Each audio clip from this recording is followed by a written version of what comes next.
तो चलिए भाई लोग, आज हम बात करने वाले हैं पुष्पा 2 के ट्रेलर के रिव्यू के बारे में। तो अगर आप लोगों को ये वीडियो पसंद आए तो चैनल को सब्सक्राइब करना ना भूलिए और बेल आइकन को भी दबा दीजिए। तो भैया, फर्स्ट ऑफ ऑल तो मैं यही कहना चाह रहा हूँ कि भैया, मूवी के शुरुआत से ही आपको बहुत सारी चीज़ें पता चलती है, जैसे कि जो बिजनेस उसने स्टार्ट किया था, जो चीज़ उसने स्टार्ट की थी कि भैया वो एक चहीता बन चुका था कि वो डील्स करके लाएगा सारी की सारी, और उसे एमएलए का वो पावर भी मिल गया था कि भैया हाँ, ग्रीन सिग्नल कि भैया वो करके लाएगा सारी चीज़ें।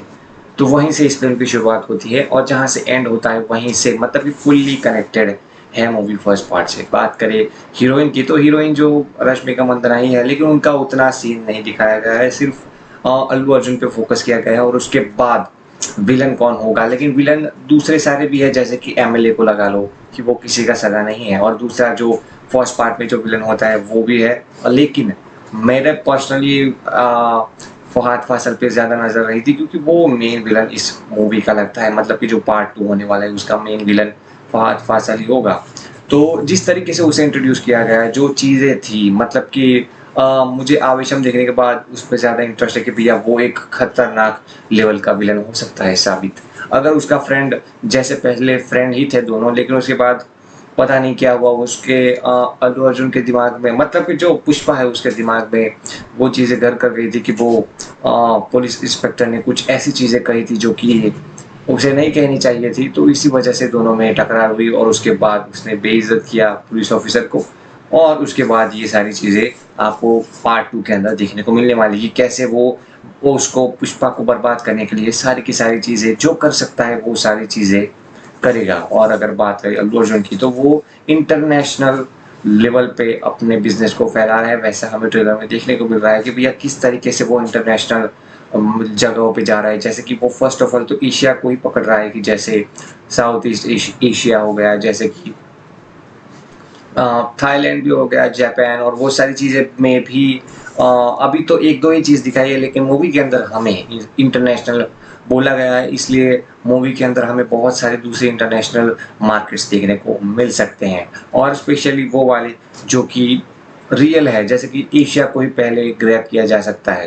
तो और मुझे काफ़ी चीज़ें अच्छी भी लगी। और अगर बात करूँ उसके बिज़नेस के बारे में, तो उसने बिज़नेस बहुत ही ज़्यादा अपना ग्रो कर लिया है, बहुत ही ज़्यादा बढ़ा लिया है। तो यहाँ पर हमें बहुत ही अलग लेवल का पुष्पा देखने को मिलेगा, जो कोई भी चीज़ अपनी नहीं छोड़ता। और वहाँ पे एक डायलॉग भी है कि वो अपनी अठन्नी चवन्नी भी नहीं छोड़ेगा। तो ₹1 की तो बात ही कुछ और है, वो कुछ भी नहीं छोड़ेगा, और अगर उसके रास्ते में कोई भी आएगा तो वो उसे भी नहीं छोड़ेगा। तो ये दिखाता है कि अल्लू अर्जुन ने, बल्कि पुष्पा की मेंटालिटी क्या है, वो चीज़ कैसे करता है, और वो किसी से भी हार नहीं मानने वाला। हाँ, वो बात अलग है कि भैया पुलिस और सरकार से आप ज़्यादातर उलझ नहीं सकते, लेकिन फिर भी साउथ इंडिया मूवी है, मतलब कि पैन इंडिया मूवी है, स्पेशली ओरिजिन इसका साउथ है, तो कुछ भी हो सकता है, कुछ भी हो सकता है इसके अंदर। हमें कोई सी भी चीज़ें देखने को मिल सकती है। लेकिन पर्सनली मैं एक्साइटेड हूँ फहद फासिल के लिए कि भैया वो किस तरीके से अपने विलेन वाले अवतार को एक चरम सीमा पर पहुँचाते हैं, क्योंकि इस टाइप की चीज़ें हमें शायद ही फ्यूचर के अंदर देखने को मिले। तो मैं पर्सनली बहुत ही ज़्यादा एक्साइटेड हूँ इन सब के लिए। तो देखना अच्छा रहेगा कि भैया क्या होता है और कितना बॉक्स ऑफिस करती है। स्पेशली ये व्यूज़ में तो रिकॉर्ड बना ही रही है, यहाँ पर भी बहुत सारे रिकॉर्ड, मतलब बॉक्स ऑफिस में ये बनाएगी और डेफिनेटली बनाएगी। तो बस आज के लिए इतना ही, तो मिलते हैं अगले वीडियो में।